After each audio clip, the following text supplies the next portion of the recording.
All right, Shalom. First and foremost, I want to give all praises, honor, and glory unto Yahweh, Ba'ashem, Yahweh Shai, Bahashem, Rakadash. Double honors to the apostles and elders of Great Millstone, and peace and salutations to the Akim, to the elect that are scattered throughout the four corners of the earth, pushing this truth out in faith and in sincerity. I'm the brother Shema Allah from the Great Millstone, Houston Camp. And I really don't have a title for this lesson yet, but, it's basically going in on Esau Edom. Us having to be delivered from him, because if Yahweh Shai don't come back, right, we are through. But we know, according to prophecy and according to things going on, that Yahweh Shai's second coming is near, But in the case of if we didn't have salvation, right, or wasn't going to have deliverance, right, we all will be through with this so-called white man, right, ruling the planet Earth. You see, because the scriptures say that he's a destroyer of the earth. He's a destroyer of life. He's a destroyer of anything that's righteous. You see, he wants to turn everyone into basically robots, make you a part of technology, make everyone homosexuals and transgenders, make everybody an anti-Messiah. Basically, make us turn against our power by setting up unrighteous decrees, right? Which now it's not that serious, but it's gonna get there once he's gonna put down those draconian laws. Right, you gotta do this, you gotta do that, or you're gonna be put to death. Right. For example, the mark of the beast, which is the RFID microchip. You see, things gonna get more strict, and you're gonna have to make a decision. But we need Yahweh Shai to come back. This is Psalm 7:1. It says, "O Yahweh, my power, in thee do I put my trust." You see, so we put all our trust into the Most High. See, because that's all that we're gonna have at the end of the day. You see, to call on and to rely on Yahweh Ba'ashem Yahweh Shai. This is Psalm 20:7. It says, "Some trust in chariots and some horses, but we will remember the name of Yahweh our power." Right? So it says some trust in chariots and some in horses. Right? Some basically trust in carnality, things they can see, like their own power, right? Guns and weapons, right? Whatever they may have, you see. But we gonna remember the name of the Most High, right? Yahweh, and also His Son Yahweh Shai, because that's who is coming back to deliver us. Right? We're not gonna be able to deliver ourselves. We're not gonna be able to fight our way into the kingdom. Right, fight our way into salvation physically. Esau can win that all day, because his blessing with a sword.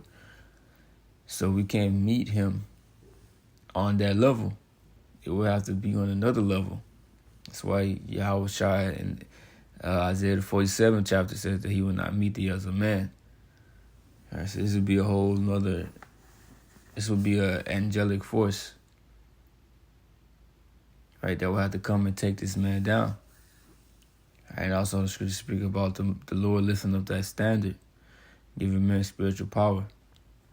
Right, but it said we will remember thy name. Proverbs 18:10. It says the name of Yahweh is a strong tower, the righteous run into it and is safe. Right, we're gonna be running into that strong tower, right? We'll need it. You see, we're not going to depend on ourselves or depend on any man to save us. Depending on our own strength, our own power, what we can do,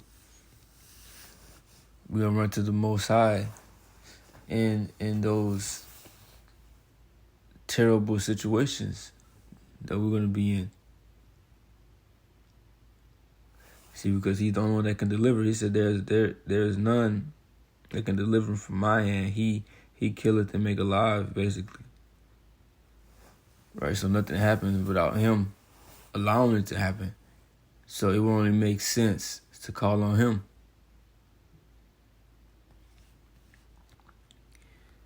Psalm 7:2. Well, I'll read the first verse over here.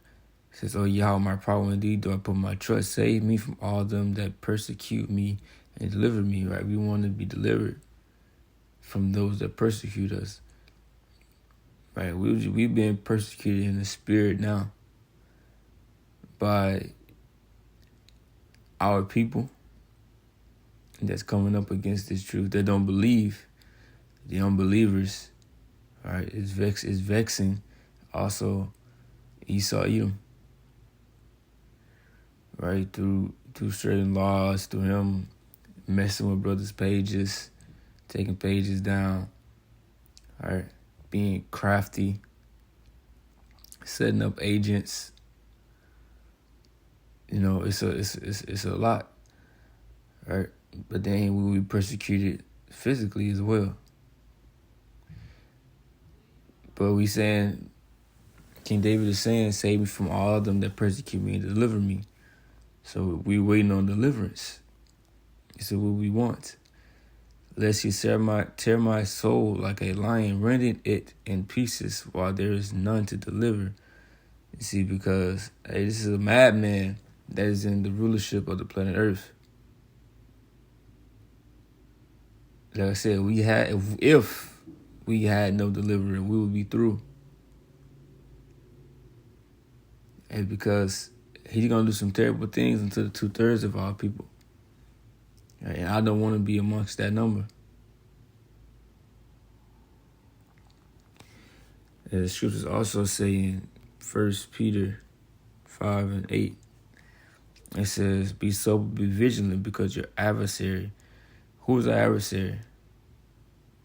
Our main adversary is the so-called white man. And he's proven that through history that he is against us and he will never be for us.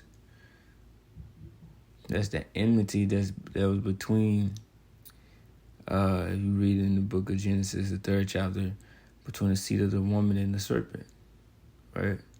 The Israelites and the Edomites. It says the devil, which the devil is here on earth, and is the so-called white man.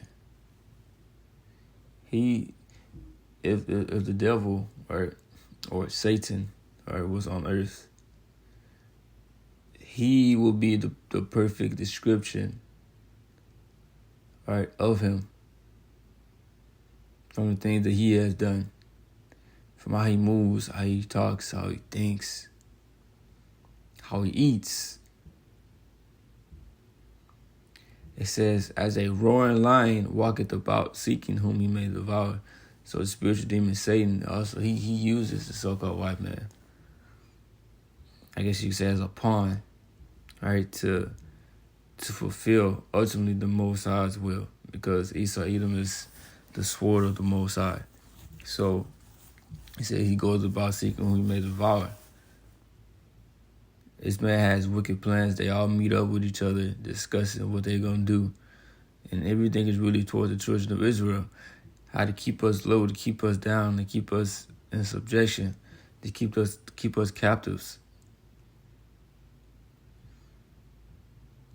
You see? And ultimately, to keep us captives, he's going to want to put out that RFID microchip.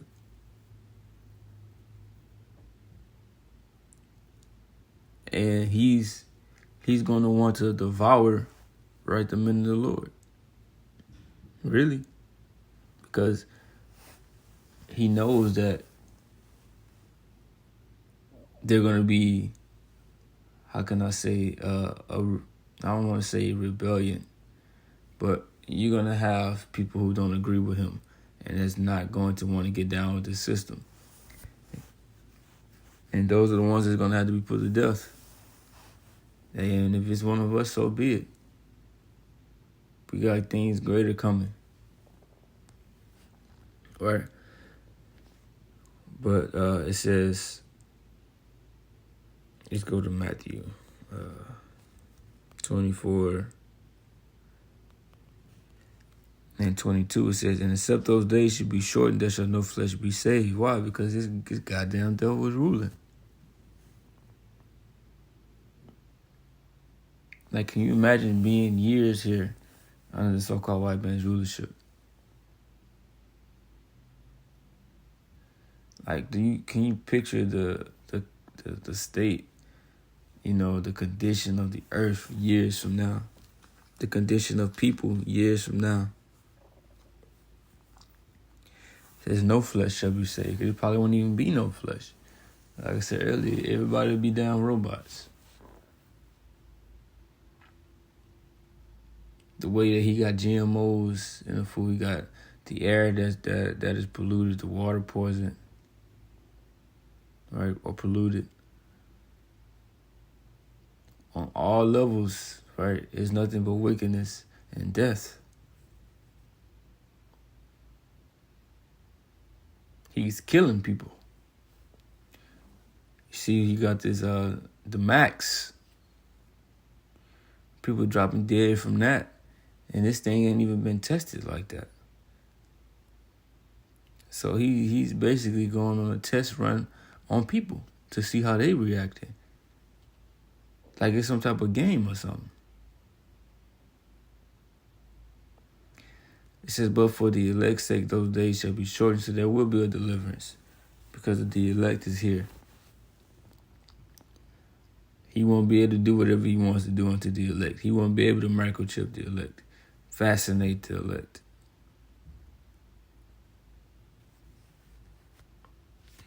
Psalm 7, I jump down to 6. It says, arise, O Yahweh, in thy anger, lift up thyself because of the rage of my enemies. Awake for me to the judgment that thou hast commanded. And we wait on the judgment of the Most High. What judgment is that? Revelation 13 and 9. It says, if any man have an ear, let him hear. He that leadeth to captivity shall go into captivity. He that killeth with the sword must be killed with the sword. Here is the patience and the faith of the saints. So we wait on this man to go into captivity, and we wait on him to be killed with the sword.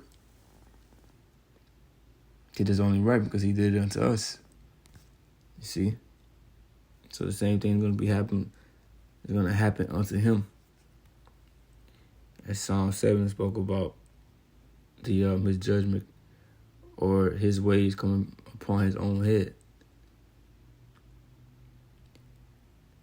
This is Psalm 149:5 says, let the saints be joyful in glory, which the saints are the Israelites, who are the Negroes, Latinos, and Native Americans. It says, let them sing aloud upon their beds. Let the high praise of the Most High be in their mouth and a two-edged sword in their hand.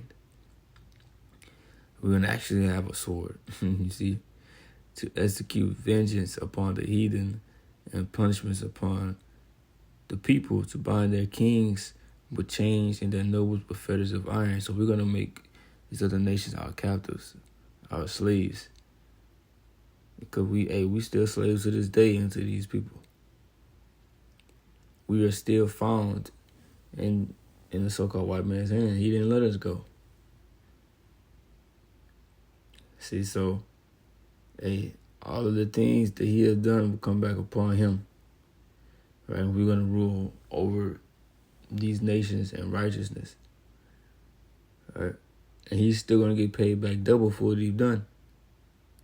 It says to execute upon them the judgment written. This honor have all his saints, praise ye Yahweh. So we're going to have that honor to be able to do these things. This is what we wait on. This is what we desire. This is what we meditate upon. All right, so that was the lesson. With that, I'm going to say shalom.